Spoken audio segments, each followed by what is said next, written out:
One of the topics that comes up most often during our permaculture design course, and even in conversation when we're talking to other people that are ecologically minded, is this idea of native and invasive species. When I first got into permaculture, just before I took my first permaculture design course, I had kind of come across this idea and didn't really know what to think about it. And to be totally honest, had I not dug into some of the alternative literature, I probably would have gone along with the concept of invasive species. However, I was really lucky to come across a guy named Jesse Lemieux, who at the time was running a company called Pacific Permaculture, and had a number of conversations with him that really got me thinking. And he led me on to a couple of different resources that really got me thinking some more. And Jesse was a biologist and probably one of the guys I respect most in the space, just for his ability to cut through the crap and to look at things for what they are.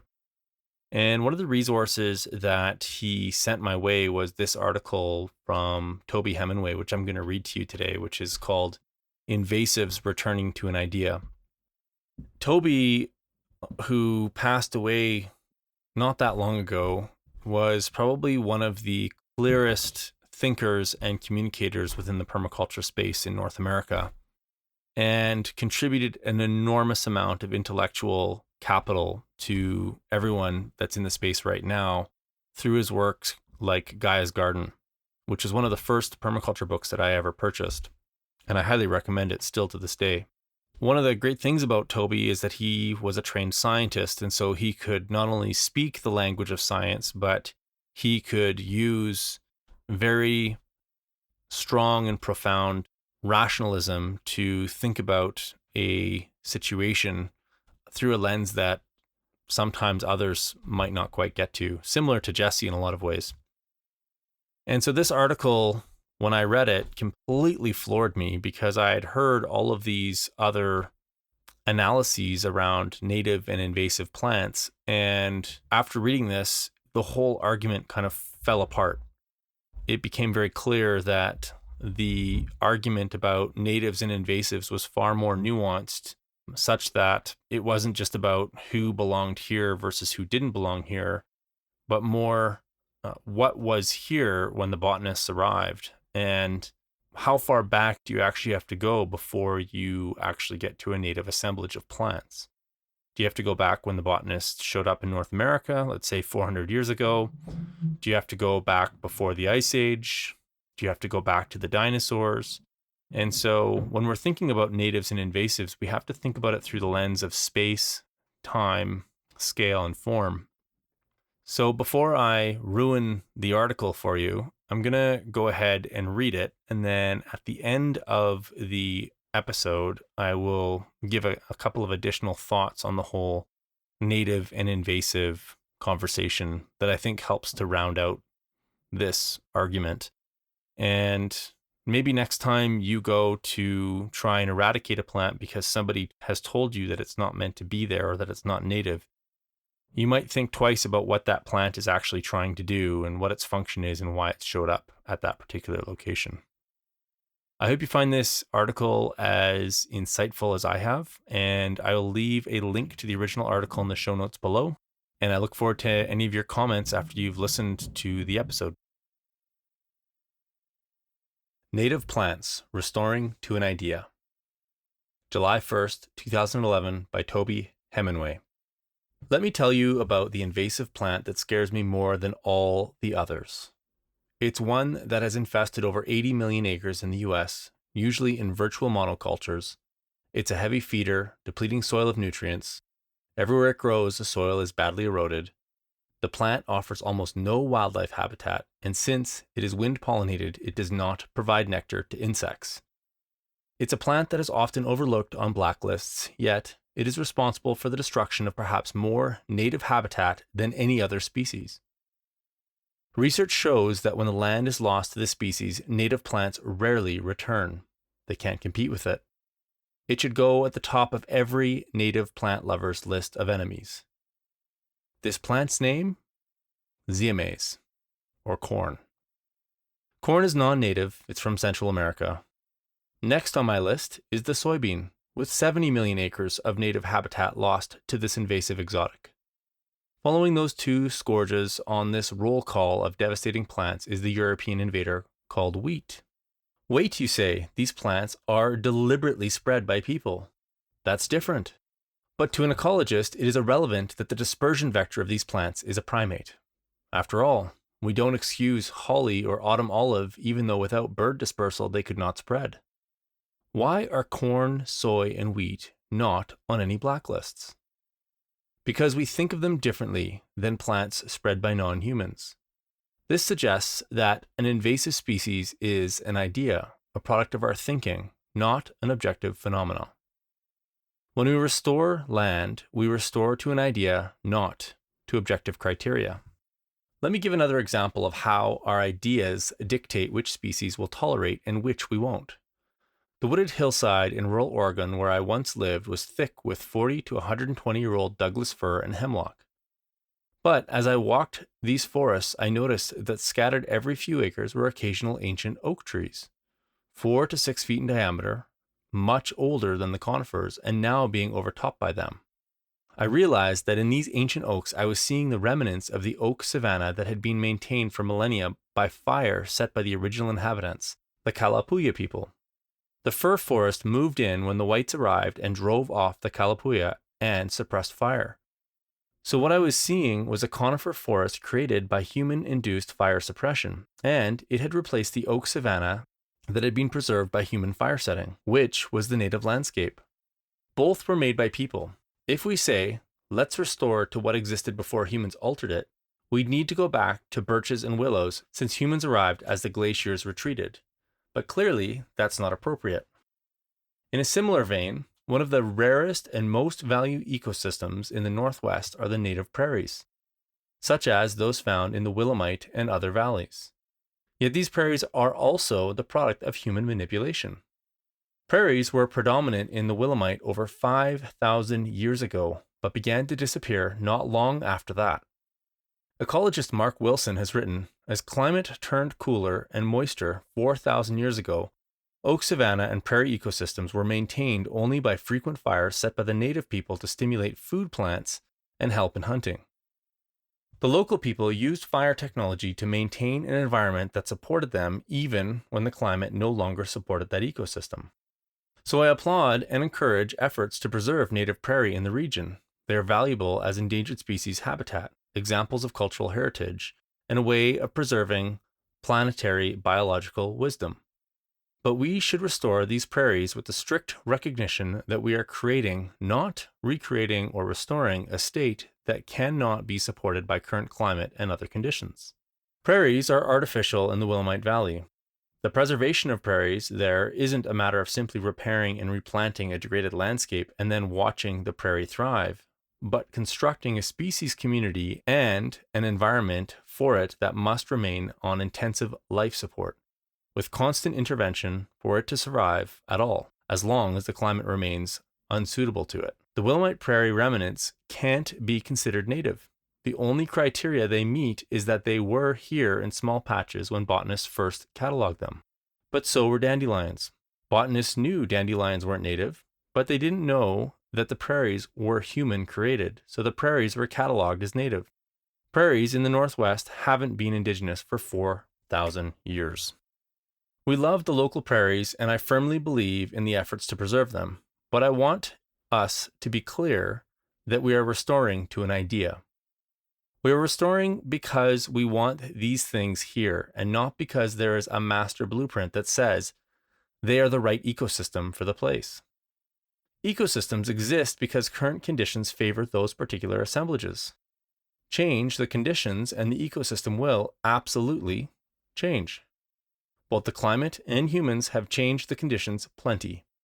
Environmental change is the driving force behind the shifting species makeup. In the case of invasive plants and most animal species, they were not evil species that arrived and, through sheer cussedness, killed off the locals. Instead, in nearly every case studied, the conditions changed so that they were better adapted to them than the local species. The very concept of wild land for most Americans is founded on a misunderstanding. A very brief ecological moment during which a once managed ecosystem was at the height of its degradation due to a loss of its keystone species.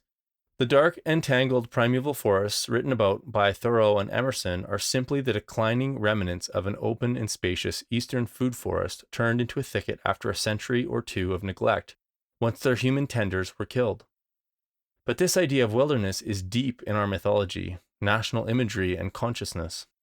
Let's look at some of the causes of species change. First, terminology. The word invasive is loaded. We hate invaders. The term also places focus solely on the incoming species, yet the ability of a species to survive is due to interactions with the biological and physical environment. So I prefer a neutral and, I think, ecologically more correct and descriptive term, such as opportunistic. Kudzu is not a problem in its native habitat, but it will take advantage of opportunities, especially when planted by the millions by government programs that paid farmers to grow it as forage. What creates opportunities for species shifts? Intact ecosystems are notoriously hard to invade. We know this because, for example, seed dispersal rates are truly astounding. Birds are a major dispersal agent. They can carry seeds from multiple plant species in their gut, stuck to feathers, and in mud on their feet. So picture billions and billions of birds for 60 million years or so traveling tens of thousands of miles, seeds dropping off them every few wing beats. And add to that bats, which are actually more effective at seed dispersal per bat than birds. Plus land animal dispersals, not as far-ranging as birds, but bringing much larger seed loads via droppings and fur. Include water-rafted trees and other plants, wind-dispersed species, and more. This gives a picture of a whole planet crisscrossed with billions of birds and animals for millions of years. Seeds and spores going everywhere, eggs being carried to new environments, dispersal, dispersal, dispersal. So why isn't the whole planet a weedy thicket? Because the mere arrival of a new species, even in large numbers, is not what causes successful colonization. Ecosystems are hard to invade, and several conditions must be present for that to happen. A major reason for ecosystems being tough to invade is that nearly all the resource in the undisturbed ecosystems are being exploited. Nearly every niche is filled. Every nutrient flow is being consumed. Almost every opportunity is taken. Two major changes make ecosystems invasible: disturbance and the appearance of new resources. Take disturbance. Perennially disturbed places like riparian zones are sensitive to opportunistic species. So is farmland or developed areas or anywhere that humans or nature cause disturbance. It drives me nuts when I read that species X has destroyed 50,000 acres of habitat. When you do a little digging, you find that no, that area was farmed, or new roads cut, or logged, or polluted, or otherwise disturbed, and then the new species moves in. For example, one poster child of invasion biologists is the brown tree snake, blamed for invading Guam and killing off several species of birds. The untold story is that for decades, the US Navy used over half the island as a bombing range, leaving most of it unfit for life. Much of what remained was crowded by displaced people and developed by the military, and thus turned into a poor and disturbed habitat. The tree snake just cleaned up the struggling remnants that were vulnerable in the poor habitat and already in serious decline. Stop the disturbance and you'll almost always eliminate or reduce the effect of the new species. Land I lived on was clear-cut in the early 1970s and not replanted with fir until the 1980s, and was covered with patches of Himalayan blackberry and Scots broom when I arrived in the early 1990s. By the late 1990s, both exotic species were gone from most places and nearly dead everywhere else, because the firs had grown back and shaded them out. The problem is disturbance, not that a species pushes out the others because it's tough or mean. This suggests that we need to take care of naturally disturbed areas like riverbanks, since most of the species we've labeled as problematic thrive on disturbance. Even in these riparian zones, though, conditions are altered from what they once were because of the loss of the beaver and from damming. Thus, nature is just trying to deal with our changes as best she can, and she'll use whatever resources she can find. A return to the earlier natural disturbance regime may allow once present vegetation to return, if that is our choice for that land. The second cause of the successful invasion is the appearance of new resources. Often the new resources that allow an otherwise intact ecosystem to be colonized are pollution and fertilizer runoff. For example, a number of aquatic opportunists such as purple loosestrife thrive in more polluted and higher nutrient environments than the plants they replace. Many species that evolved in clean water are harmed by pollutants and they then decline. Loosestrife, though, has high rates of nutrient uptake, and this trait allows it to outcompete many other species in polluted water. But in permaculture, we say that every problem carries with it the seeds of its own solution. And so, loosestrife can be used in constructed wetlands and in the natural environment to clean nutrient-rich water. They are an indicator of a problem, a response to it, and nature's way of solving a problem, not the problem itself. If you really hate loosestrife and want it to go away, clean up the water. Without doing that, you'll be flailing away at the problem forever. Spraying and yanking is not an effective strategy to remove unwanted species.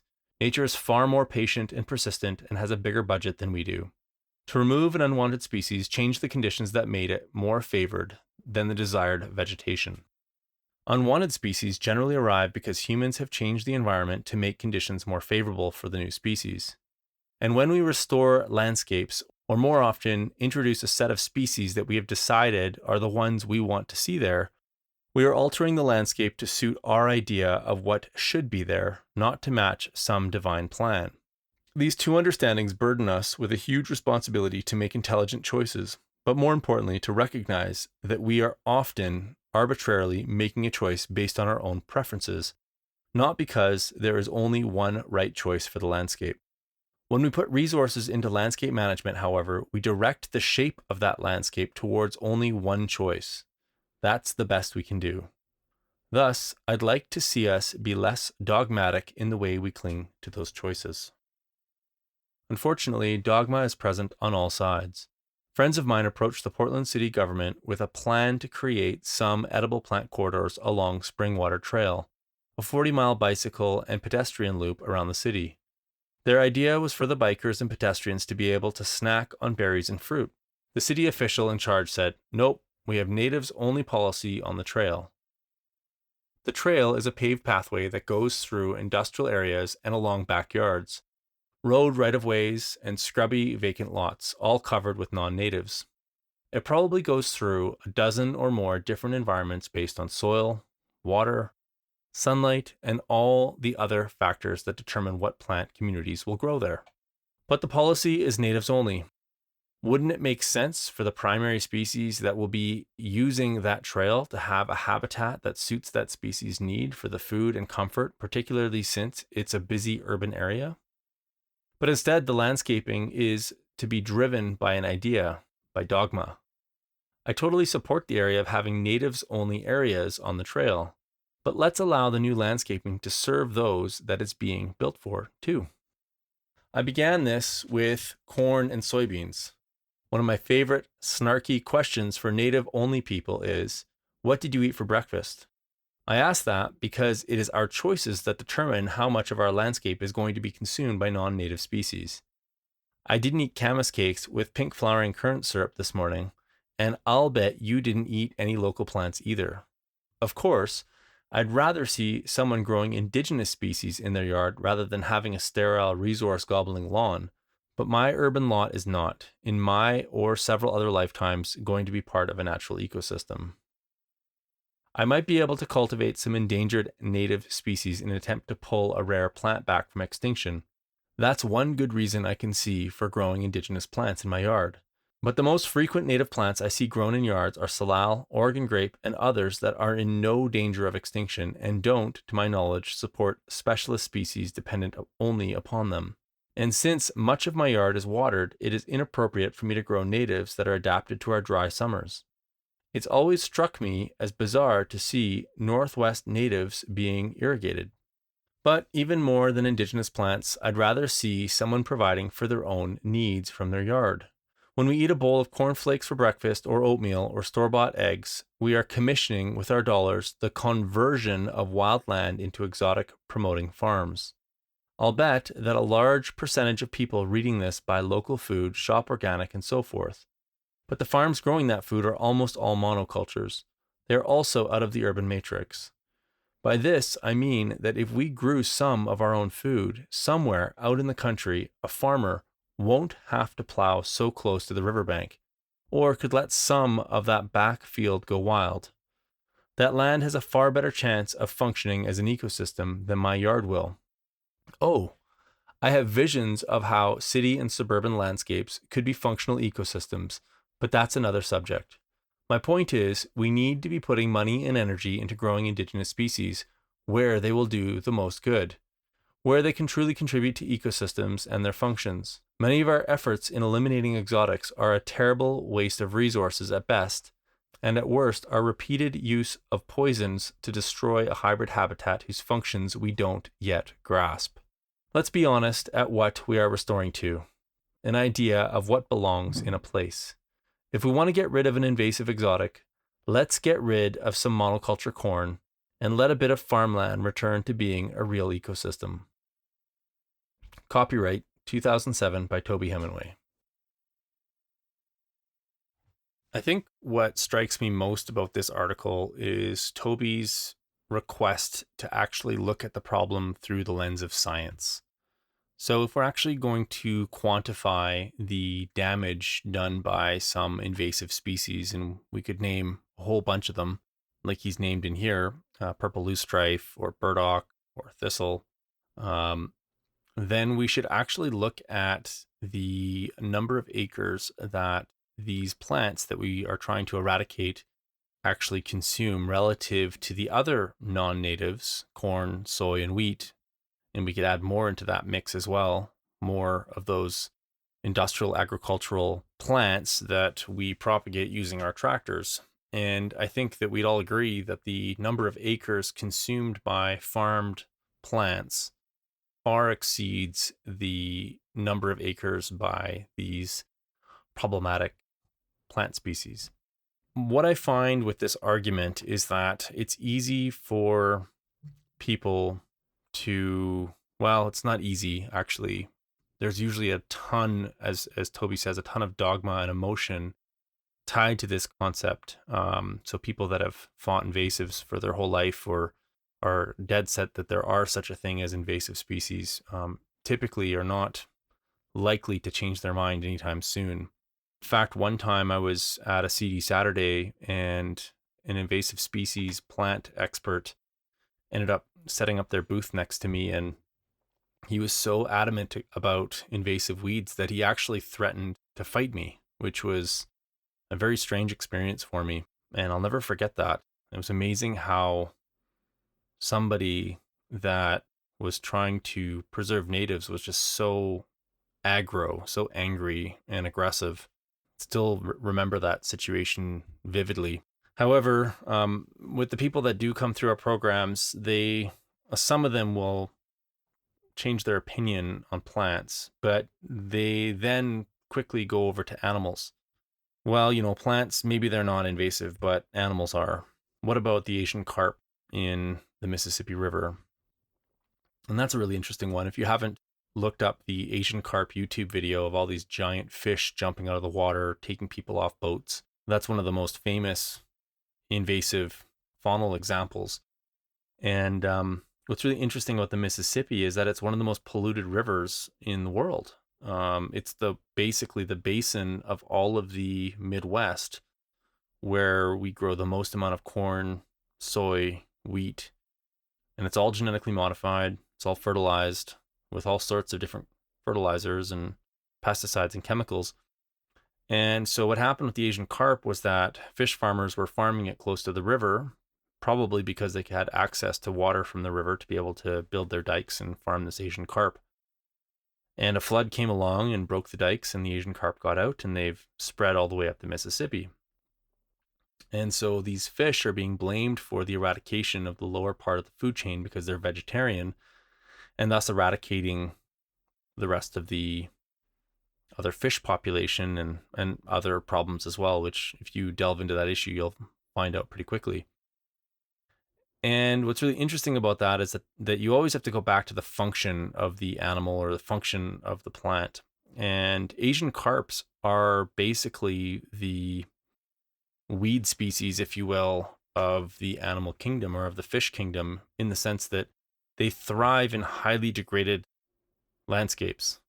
So the Mississippi River, as I said, is full of nutrient and pollution, which is perfect for carp species. So as Toby says, if you get rid of the nutrient, you'll get rid of the carp, or at least the carp will be checked, essentially. Another one is the mussel defense organizations that you see on all of the roads are trying to prevent the spread of zebra mussel. It turns out that the Great Lakes had dozens of native crustaceans, shellfish, freshwater shellfish, I should say, and they've all been eradicated by pollution because they were far more sensitive to pollution than we probably ever realized. And so all of a sudden now the zebra mussel is taking over. And again, what is the function of a mussel or of a shellfish? And it's actually a filter. And it turns out that the zebra mussel is much better adapted to dealing with the high pollution loads in the Great Lakes than the natives were. And so again, if we want to restore those shellfish, we have got to change the conditions. One of the things that I think about a lot around this, which is I find really interesting, there's a couple of things that I find really interesting, is that it seems as though conservation biology and evolutionary biology are at odds with each other.